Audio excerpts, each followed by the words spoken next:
Do you ever feel like your partner doesn't understand your pain or what you're going through? Maybe they're dismissive of what you're experiencing and are not always as supportive as you feel they should be. This may have led to you becoming worried that you may drift apart and eventually resent each other, which may be affecting your home and your family life. You may be even concerned that it will eventually cause you to break up. Today I'm going to share how to talk to your partner about your pain so that they can begin to understand what you're going through better and be more supportive, in the same way that many of my patients have. Hey friends, welcome back to the channel. If you're new here, my name's Mahin and I'm a physiotherapist specialising in pain management based in the UK. On this channel, we talk about lifestyle strategies and tools to manage pain and create healthier and happier lives. Today, I'm talking about how to help your partner understand your pain. So let's get into it. The first really important thing is to find the right time without any distractions. You may even want to schedule this time in so your partner's aware that it's something important that you want to talk to them about.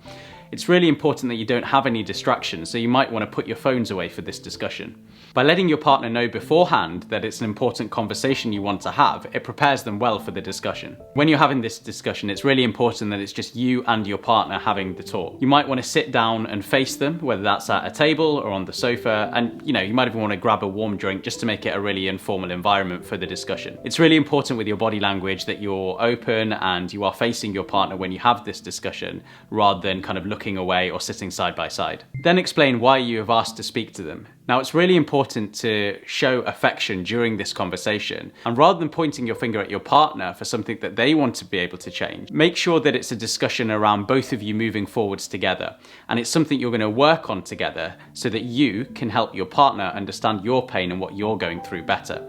This is a two-way street, so we can't always expect the other person to do all of the work with this. It has to be coming from both ways. You have to make yourself heard, and they have to be able to listen so that you can move forwards and have these open discussions. And openness is key here. It's really important that you allow your partner to express how they feel as well. They might be feeling things that they might not have mentioned before, and this is a really good opportunity for both of you to share your feelings around the situation. And it's really important that if you are feeling a certain way, that you're very open about things. So be open about the fact that you feel you might drift apart if you aren't having open conversations like this. Next, share some examples of when you felt really supported and understood by your partner. This is a really good way of showing them that they have the ability to be compassionate as they've done this before. Also, by praising someone for a time when they've showed you the care that you desire, makes it a lot more likely that they're going to repeat this behaviour again in the future.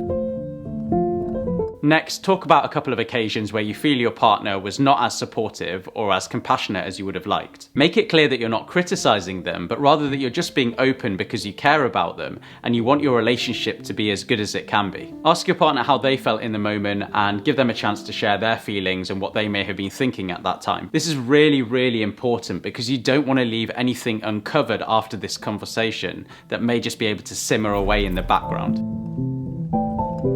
Take the opportunity here to use the examples you talked about previously to explain how you would like to be treated in those specific situations again if they arose in the future. You may want to word it like this: it felt really good when you approached the situation like X, and I'd really appreciate it if you could do the same when Y presents again. This might be that you attended a hospital appointment together and your partner was really, really supportive after that hospital appointment.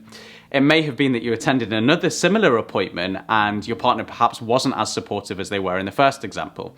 You could use the first example to explain how you would like them to act in the future, and then use the example of the second appointment when perhaps they didn't act in the best way or the most supportive way for you. Whilst you're having this conversation, it's really, really important to be as clear as possible to explain what support you would like from your partner day to day and in moments of when you are having increases in your pain or flare-ups. Again, ask them how they're feeling and whether there would be any difficulties in them behaving in that way, or whether they would need any support to help support you as well. Don't forget, this is a partnership and it's something that you're both working on together so that you can find something that works in your lives the best. I mentioned flare-ups just a moment ago, and you may have specific needs during a time of flare. So again, it's really important to just make that really clear to your partner of what you need during those times.